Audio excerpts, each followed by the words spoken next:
தேவன் ஒருவனை ஆசீர்வதிக்க விரும்பும் போது கர்த்தர் குறித்த காலத்திலே தரிசனம் வைத்திருக்கிறார். அவருடைய சித்தப்படி கர்த்தர் அவனுக்கு என்ன செய்யணுமோ அதை ஏற்ற வேளையிலே செய்வார். ஆனா ஒரு கல்யாண வீட்டுல திராட்சரசம் குறைப்பட்ட போது அங்கே இருக்கிற ஆட்கள் எல்லாரும் அவசரப்படுறாங்க. முதலாவது இயேசுவின் தாயாகிய மரியாள் சொல்லுகிறார், திராட்சரசம் குறைபட்டு போச்சு. என்ன பட்டு போச்சு? அவன் கல்யாண வீட்டுல, பழைய காலத்துல கல்யாண வீட்டுல முக்கியமானது திராட்சரசம் குறைபட்டு போச்சு.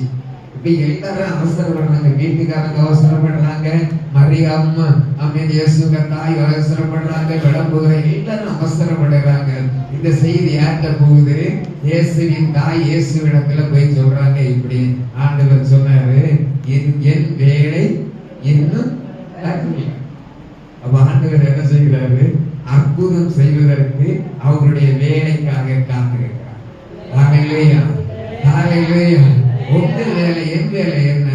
தேவ சித்தத்துக்கு ஒப்பு கொடுத்துட்டு நம்ம இந்த ரிப்போர்ட வந்து கொடுத்துட்டே இருக்கணும். ஆண்டவரே, இந்த காரியம் இப்படி இருக்கிறது, ஆண்டவரே உமக்கு சித்தமானால் வாய்க்க பண்ணும் ஆண்டவரே நம்ம சொல்லிட்டே இருக்கணும். நமக்கு அற்புதம் செய்வதற்கு